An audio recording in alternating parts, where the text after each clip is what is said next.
Unbeautifully Loved by Emma Grayson, and I couldn't remember what it was about or why I bought it. So I went and I looked it up on Goodreads, and it's about Lexi and her struggle with an abusive relationship. Lexi has a 4-year-old son who is so adorable. I love when stories have a well written child in them, especially when they're toddlers, when they're learning things. And at that age, because I have little cousins that are around that age, like they they ask you the word like would you would not expect like a 4-year-old to ask you, like they'll ask you or say the weirdest, like the strangest things, like you're like, where did you learn that from? Like my little cousin, she's only, well, now she's 4, but when she was doing this, she was only 3, and I would be like, she'd be coloring, and I'd be like, Sophia, I'm calling you. She's like, hold on, I'm concentrating. I was like, you're 3. How do you know the word concentrating? I was like, do you even know what that means? And she's like, I'm concentrating. And I'd be like, but what does it mean? She's like, concentrating. That's what it means, concentrating. And I would just laugh because it's the cutest thing. Like, she doesn't know. Like, I don't even know if she actually knew it. Like, I never was able to figure out if she knew it or not.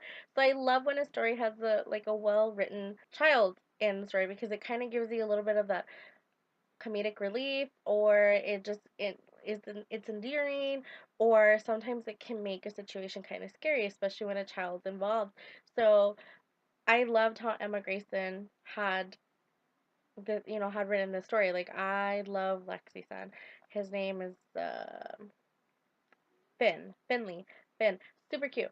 So basically, Lexi and her best friend Molly, yes, Lexi and her best friend Molly are on the run basically because Lexi was in a very abusive relationship and she had to get out.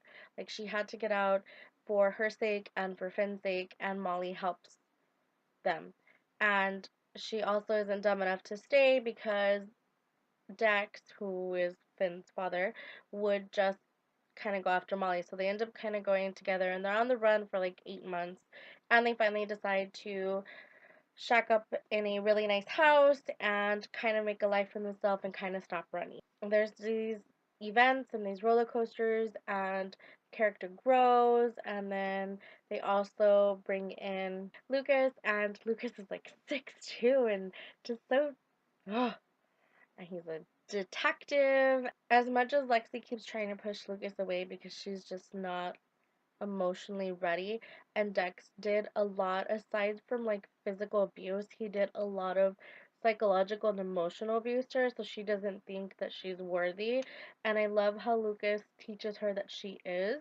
And there's like this huge event that happens, and I was just like, oh my god, like at the edge of my seat, like please don't let this happen. Like, I honestly didn't, I was kind of scared for a little while, thinking that, you know what, this story is gonna go like this way, and I didn't want it to like kind of detour on the path that I thought it was going. That I was more than sure it was gonna go towards. Like, for a little bit, I was scared that it was gonna end like this other way, and I was like, no, don't do that, and it was just so good. Like, I loved it so much. I gave it 5 out of 5 stars. Truly loved it. I did go ahead and recommend it to a lot of my book friends, and if you guys are interested, I will leave the Goodreads link down below for it if you want to check out the synopsis and add it to your TBR because it's so good. So, the next book that I went ahead and read in the month of December was No Reverse by Marion Croslydon. I don't know if I'm saying that right. I apologize. But this follows Cassie and Josh. Cassie and Josh were high school sweethearts. Josh and Cassie have been like best friends since they were 6. At the age of 16, they start dating. She's a cheerleader, he's a football player, and they have the night of homecoming or prom. I can't remember which one it is. I think it's homecoming. They sleep together, and Cassie ends up pregnant. They decide to get married. And this story, like, fast forwards to the future, fast forwards 5 years. So they're 22. And life has changed for them. They're not together. You know, Cassie is still in Steep Hill trying to is trying to support her grandmother because her grandmother had been sick. It's something that you know right from the start. And Josh, on the other hand, is in college, like living his dream, going towards the degree that he wants and the career that he wants. And the day that her grandmother passes away, she gets divorce papers, and it's like, what? And then she gets another letter, and at first you don't know what it is. Things come to light, and Cassie needs to own up to what's going on, and at the same time she goes to Josh to ask for help. And it's just a roller coaster of emotions and things that are going on, and I fell in love with Cassie and Josh, and everything that they were trying to work for. Like, at times I wanted to shake Cassie, but I understood why she did what she did. Like, I know that she did things like, and she was sacrificing herself for other people, and I couldn't hate her for that, and I really, really enjoyed the story. I did go ahead and give it 4 out of 5 stars. So I did go ahead and pick up the second book because I wanted to know what was going to happen. So the second book is called Fast Forward by the same author. And at this point, because this is the second book and anything I say can ruin the whole story, I want to tell you guys is it's a story about redemption and love and finding when to stop sacrificing and when to kind of be selfish, and overcoming hard times and growing as a couple, and knowing that as long as you have love, you can conquer anything. And I enjoyed it. I went ahead and gave it 4 out of 5 stars. I still was not ready to go ahead and pick up Descendant. Like, I picked it up and I was like, no, I'm not ready. So I went ahead and picked up First Ink by Wright. This is a new adult book, and I thought it was way bigger than what it was. It was literally like 80 pages or something, super small. So it was something that I literally finished in a couple of hours.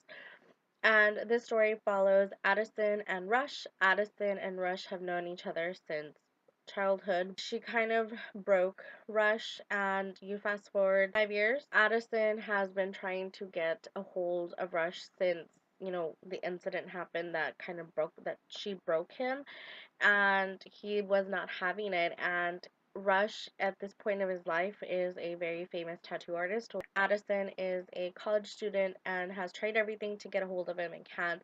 So she goes to a convention that he's at to get his attention, and she does, and it ignites. And it's super quick, so there's not a lot of struggle that you kind of have to go through. So I really enjoyed it. I gave it 4 out of 5 stars because I really enjoyed it. And I was just like, oh my god, oh my god.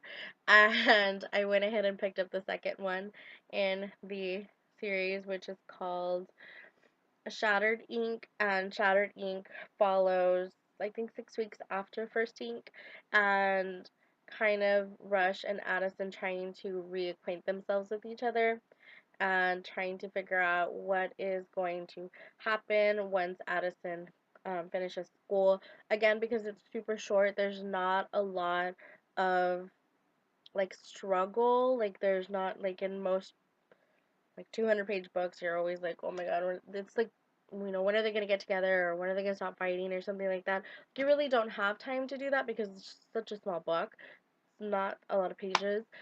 And again, loved it. I love that the pace that it was going, and I just really enjoyed it. Like, I was such a quick read, super cute. I enjoyed some of the steamy scenes, and I had to give it 4 out of 5 stars. So yes, those are the 16 and a half books that I went ahead and read. Maybe 17, I don't know yet. I am going to edit and hopefully read. I am intrigued at the point of where Descendant is at. I want to see what's going to happen with Finn and with Mason. So don't get me wrong, it's nothing on the story. It's not boring or anything like that. I just wanted some more romance in my life instead of action. So what did you guys read this month? Did you read anything that I did? Is there anything that you guys think I should read in the month of January? Leave it in the comments down below. You guys have a great day, and I'll talk to you soon. Bye!